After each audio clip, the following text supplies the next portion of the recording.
3 markers of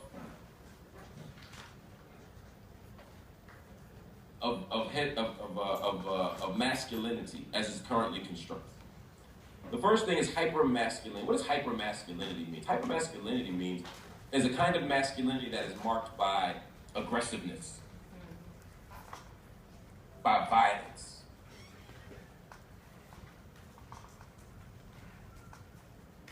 by constrained emotionality. Hypermasculinity is the pool.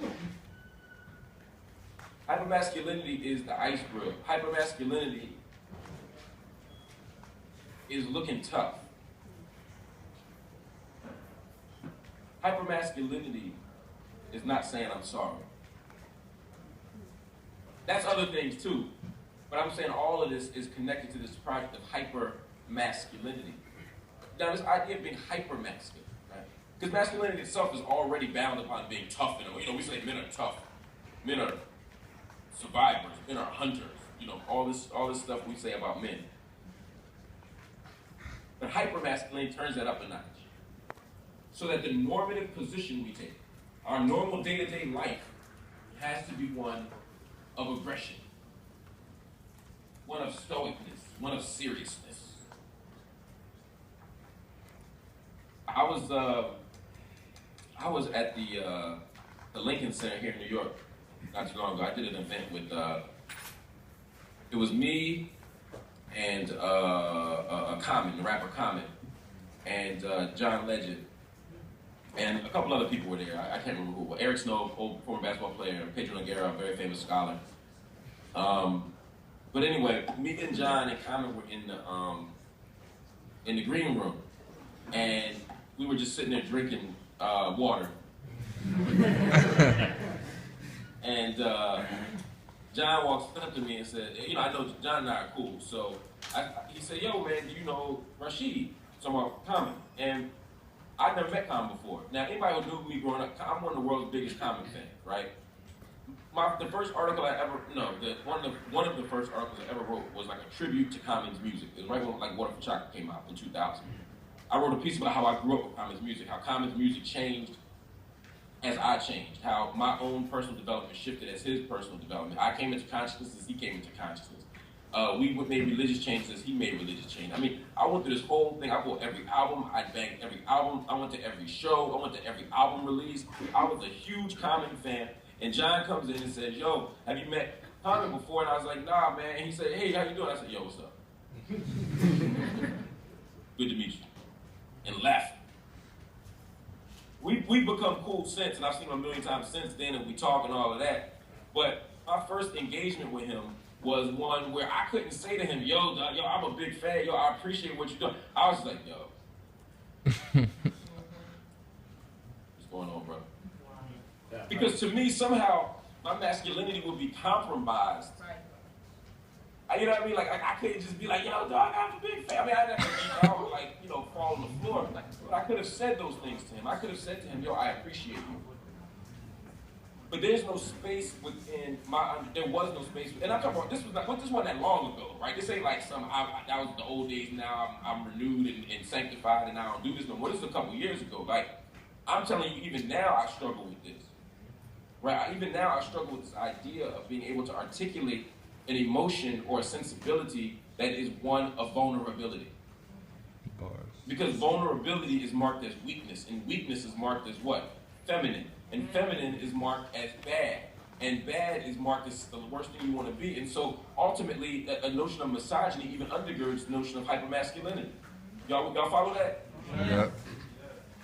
The worst thing you could be is a woman. That's the logic.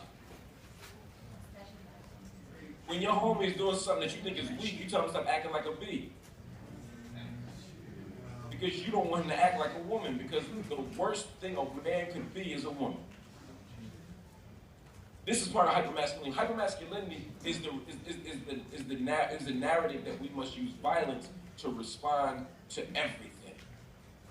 Not always physical violence, but often physical violence. And it's not just like everyday life, it's not just black people, this is a common narrative, right? That violence is how we deal with stuff. That's how we deal with foreign policy. They hit us, we get them. They kill us, we kill them. We're gonna smoke them out, we're gonna put on our cowboy hats and ride.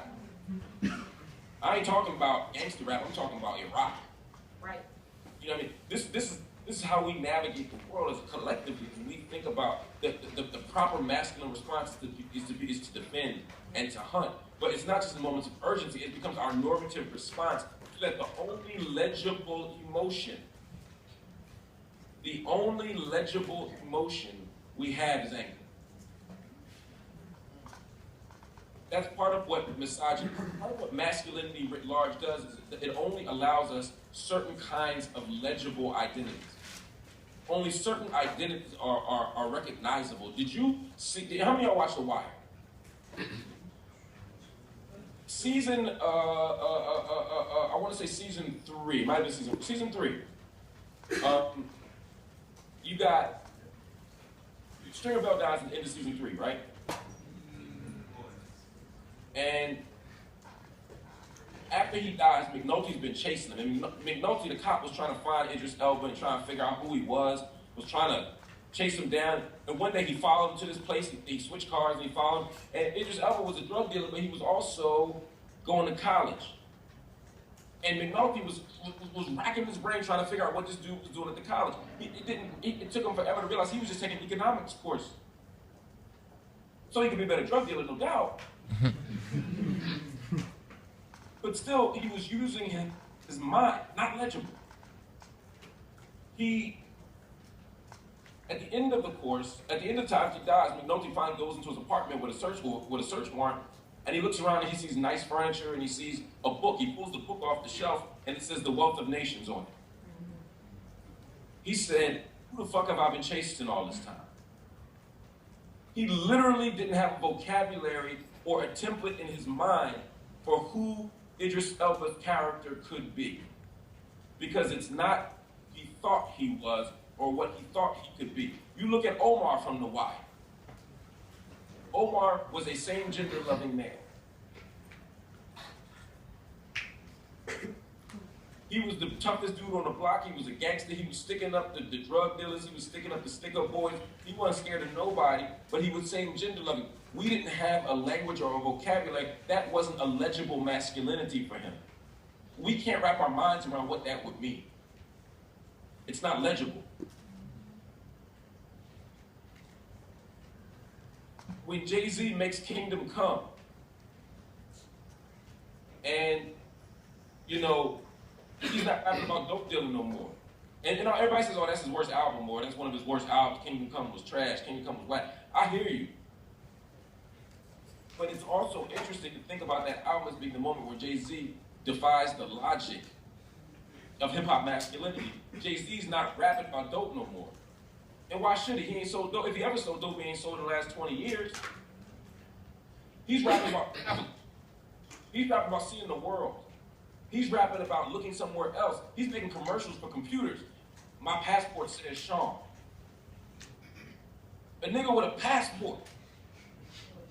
A cosmopolitan masculinity, the idea that masculinity can exist in a global space, in an international sphere, that black people aren't bound by the block, that black men aren't bound by their cities, that they're not bound by their housing projects, they're not bound by Marcy or Queensbridge or Holly Grove or whatever, that they're suddenly able to access an entire world. Niggas ain't supposed to be traveling. That's why Niggas in Paris was such an extraordinary and ironic song. It was because there are niggas in Paris. Come on, Mark. There's an idea of what masculinity is supposed to be, and there are these other things that emerge that are illegible. And so hypermasculinity is the only legible masculinity that we often have. And don't get me wrong, there are times where hypermasculinity has a functionality. I'm going to say that again. Hypermasculinity does have a functionality. If you grew up in the hood, I grew up in North Philly. If you grew up in the hood and you look like you're going to whoop somebody's ass, there's a chance nobody will try to whoop your ass. You got a better chance when you ice grilling than when you smiling. If you walk up in a spot that you ain't supposed to be at, you're like, hey guys, how's everything going? Even if you can fight, you don't want to have to fight. So sometimes the hypermasculine posture, the cool pose as it was called by majors, or the ice grill as MCs and rappers will call it, is something that's used as a way of responding to the material conditions of the day. But that's a short-term solution to a broader problem of hypermasculinity. Because the fact that I'm assessing you based on those criteria is itself a function of an outmoded notion of masculinity and a dangerous and impoverished notion of masculinity. Y'all hear what I'm, y'all with me? Yes, sir. So hypermasculinity has a kind of functionality, but the problem is, outside of those rare moments of functionality, it constrains who and what we are.